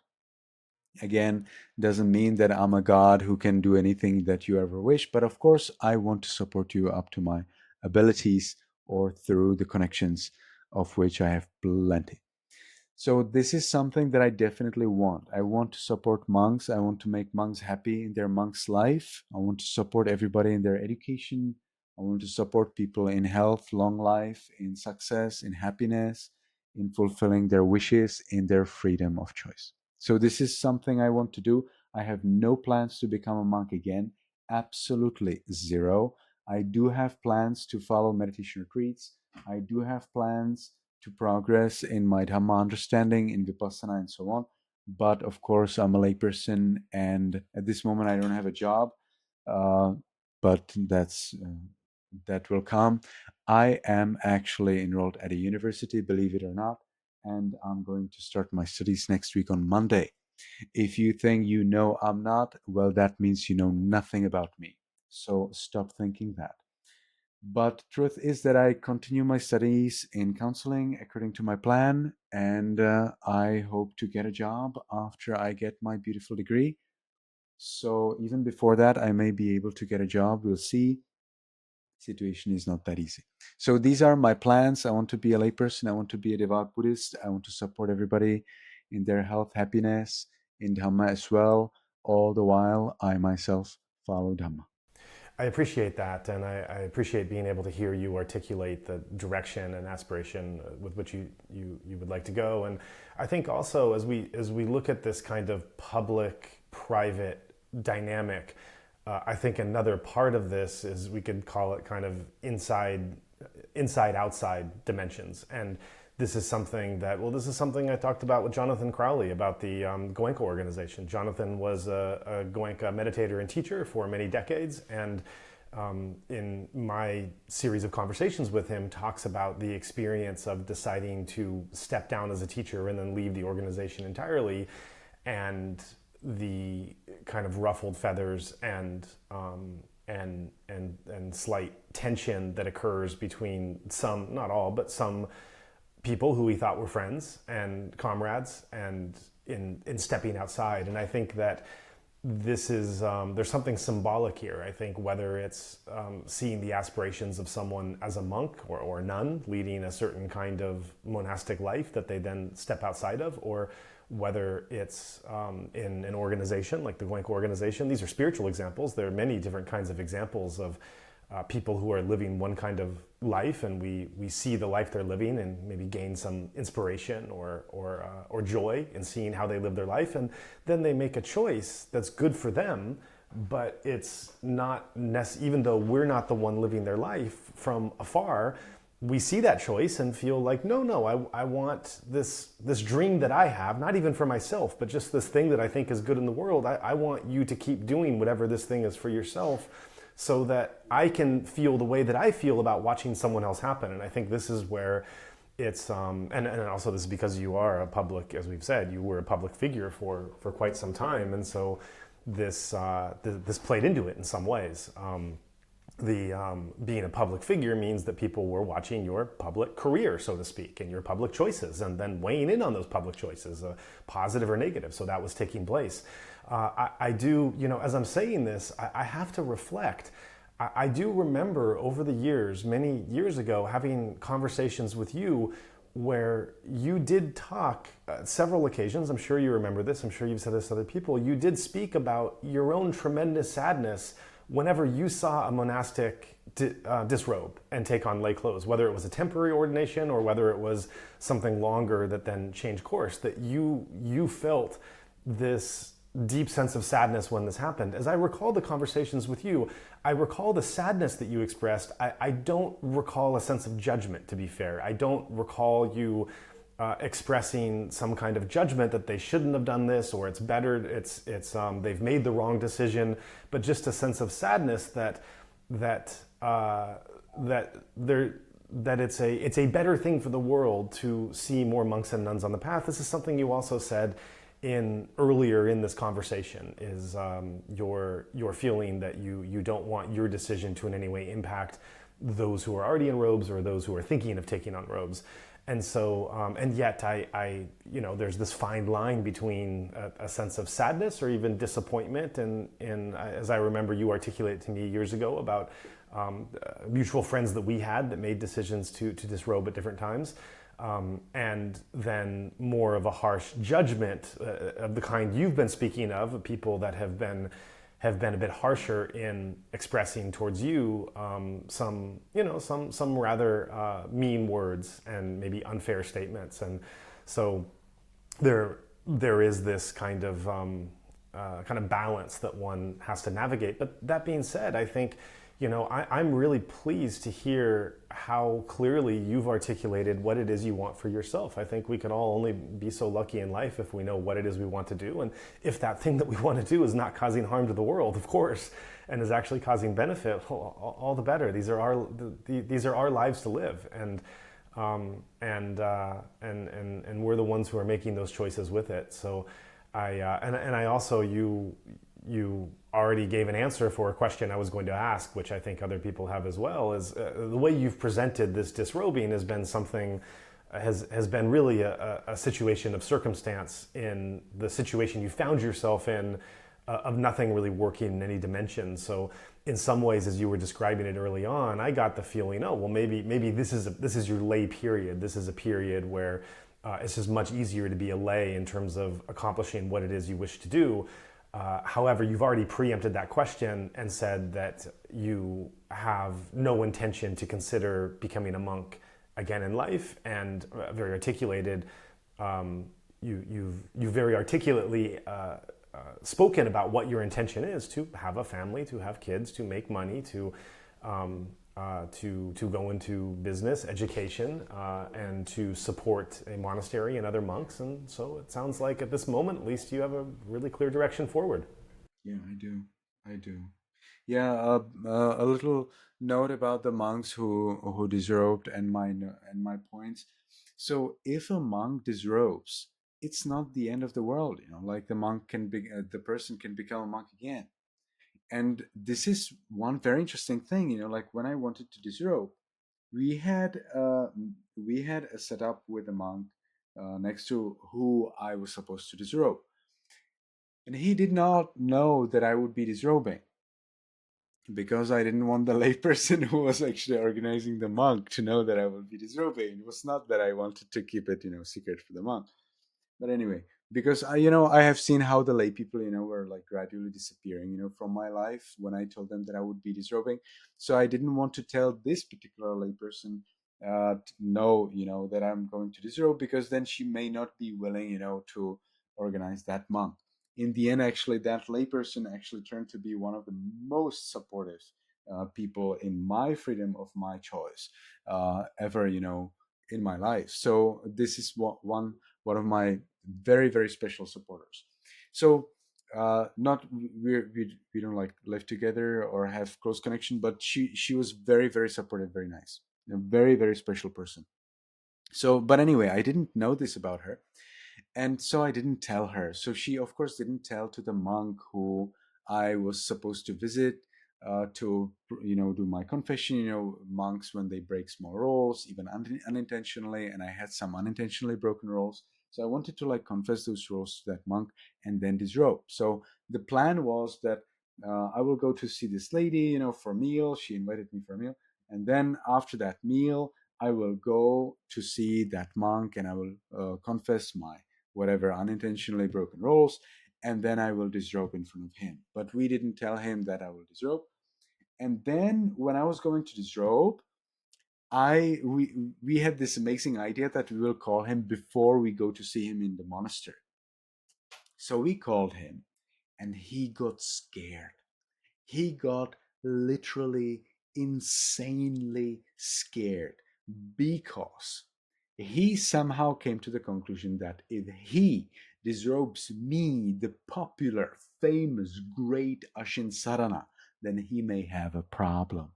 So he told me, no, I'm not going to, the disrobing process is actually very fast and very simple. The monk who's disrobing just sits down in front of another monk, ideally a monk, but can be a layperson as well.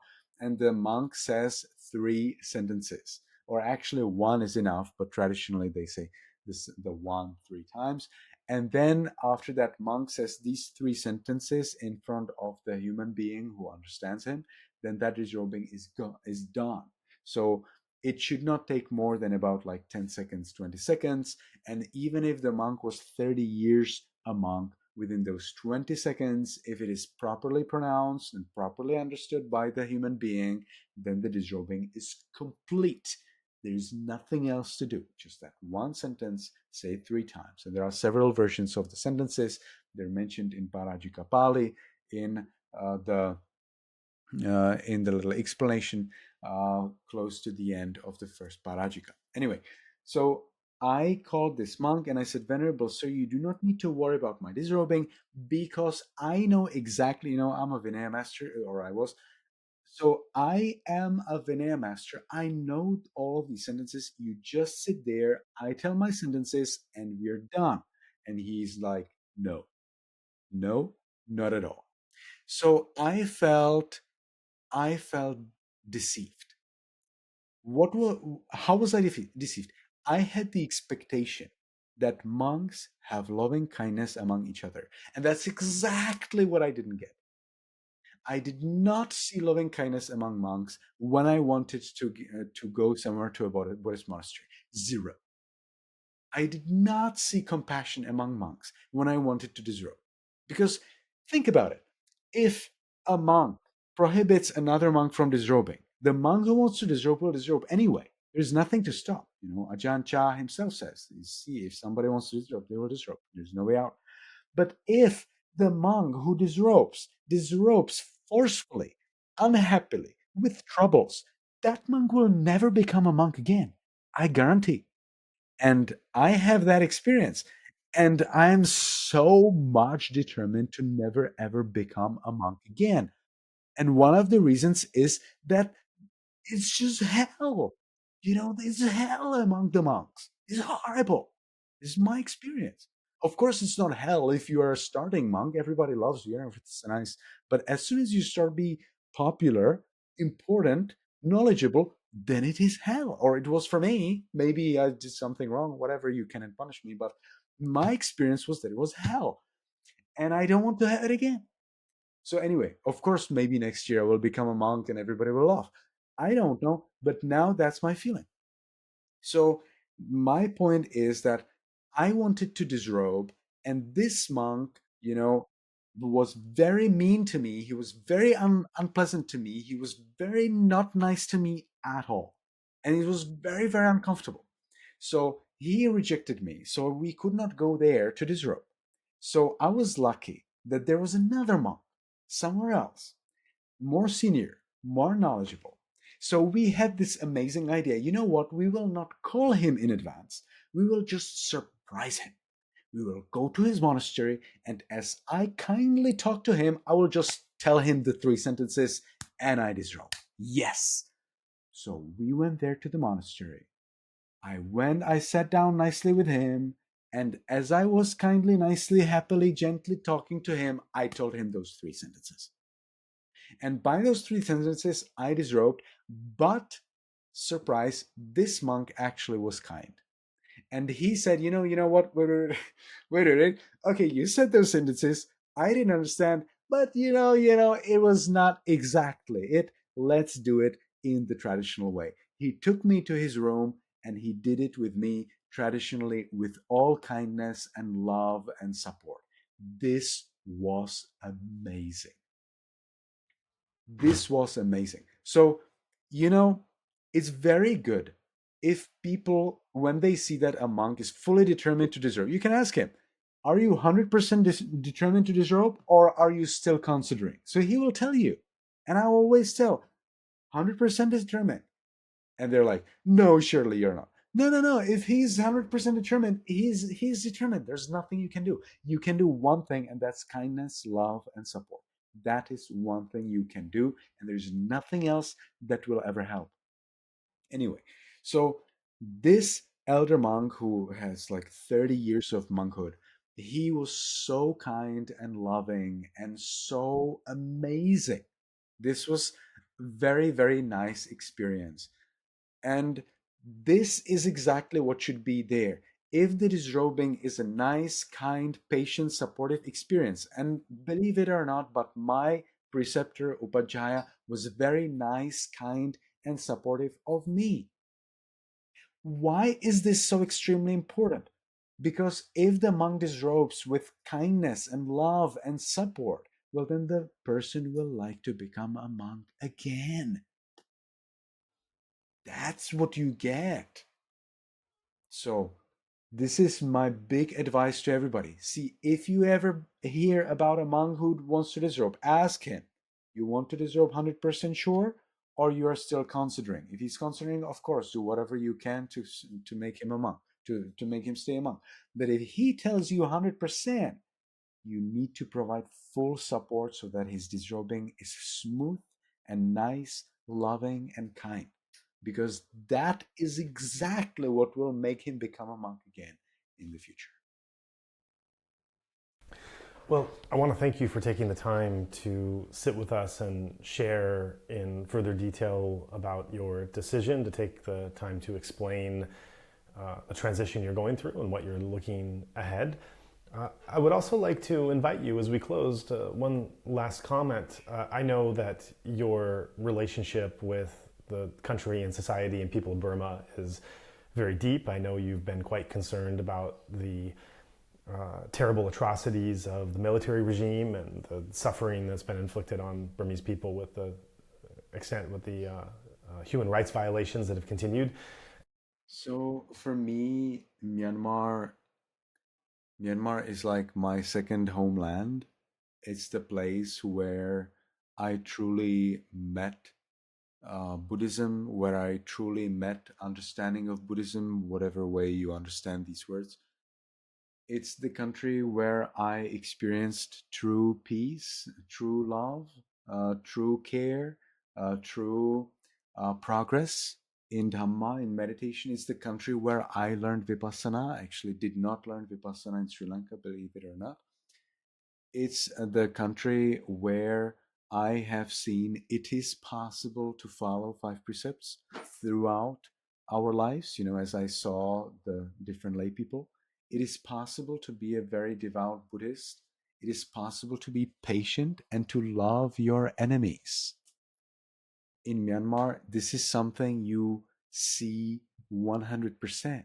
something you cannot miss. You will see how to love your enemies by your own experience. As you see people, you see hundreds of thousands, millions of people who love their enemies. Of course, there are people who don't love their enemies in Myanmar, but I was able to see so many who can. And this is so inspiring, and this is something I have learned from my life. And I am absolutely eternally indebted to Myanmar, to Myanmar people, to Myanmar Buddhism, to the great masters of Myanmar. I'm very, very thankful to them. I admit that I believe that the only country in the world where Buddhism is truly thriving is Myanmar, believe it or not, despite, of course, their political unrest and things. And I definitely would like to encourage everyone to support the democratic movement, to support HWPL, to support NUG in Myanmar, because, believe it or not, HWPL and NUG support reason. They support reason and they support freedom.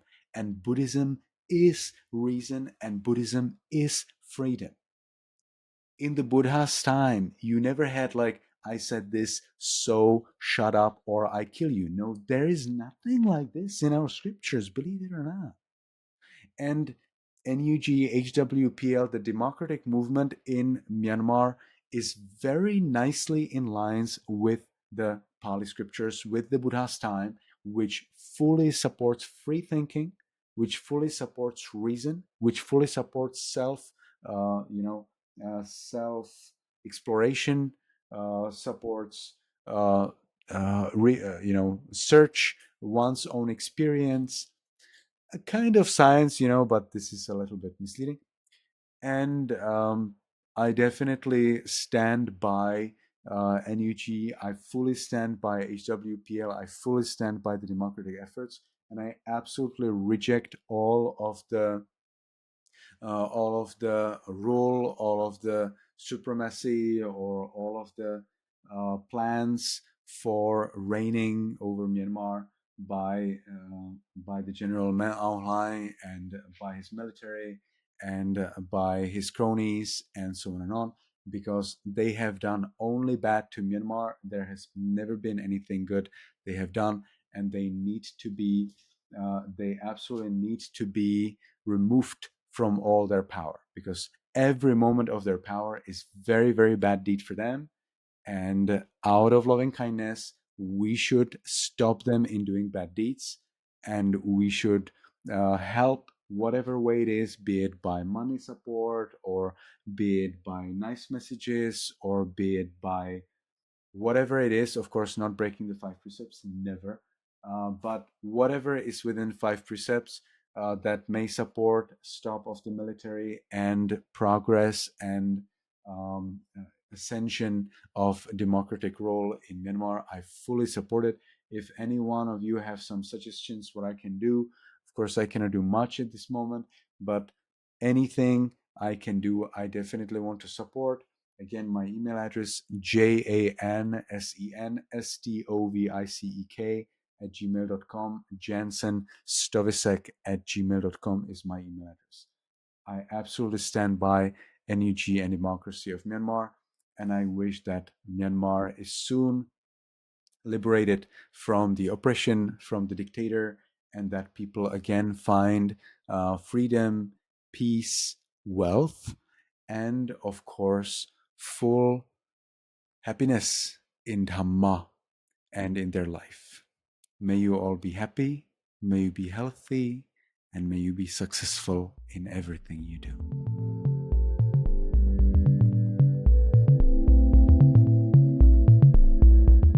We want to present a special opportunity for donors who are committed to our show. While we want to stress that we greatly appreciate donations of any size, larger donations, of course, are particularly helpful. For that reason, we're encouraging donors with means to consider sponsoring a full episode for a one-time donation of $350 or more. Donations in this category can include a dedication, if you'd like, to a person or organization, and as well as a quotation or expression. Or your generous donation could be anonymous as well. The choice is yours. In either case, It would give you the satisfaction of knowing that you enabled at least one more episode to be produced for the benefit of the people of Myanmar who have suffered so much at the hands of the military. If you would like to join in our mission to support those in Myanmar who are being impacted by the military coup, we welcome your contribution in any form, currency, or transfer method. Your donation will go on to support a wide range of humanitarian and media missions, aiding those local communities who need it most. Donations are directed to such causes as the Civil Disobedience Movement, CDM, families of deceased victims, internally displaced person IDP camps, food for impoverished communities, military defection campaigns, undercover journalists, refugee camps, monasteries and nunneries, education initiatives, the purchasing of protective equipment and medical supplies, COVID relief, and more. We also make sure that our donation fund supports a diverse range of religious and ethnic groups across the country. We invite you to visit our website to learn more about past projects as well as upcoming needs. You can give a general donation or earmark your contribution to a specific activity or project you would like to support, perhaps even something you heard about in this very episode. All of this humanitarian work is carried out by our nonprofit mission, Better Burma. Any donation you give on our Insight Myanmar website is directed towards this fund. Alternatively, you can also visit the Better Burma website, betterburma.org, and donate directly there. In either case, your donation goes to the same cause in both websites except credit card. You can also give via PayPal by going to paypal.me/betterburma. Additionally, we can take donations through Patreon, Venmo, GoFundMe, and Cash App. Simply search Better Burma on each platform and you'll find our account. You can also visit either website for specific links to these respective accounts or email us at info@betterburma.org. That's Better Burma, one word, spelled BETTERBURMA.org. If you would like to give it another way, please contact us. We also invite you to check out our range of handicrafts that are sourced from vulnerable artisan communities across Myanmar, available at alokacrafts.com. Any purchase will not only support these artisan communities, but also our nonprofit's wider mission. That's Aloka Crafts, spelled ALOKACRAFTS, one word, alokacrafts.com. Thank you so much for your kind consideration and support.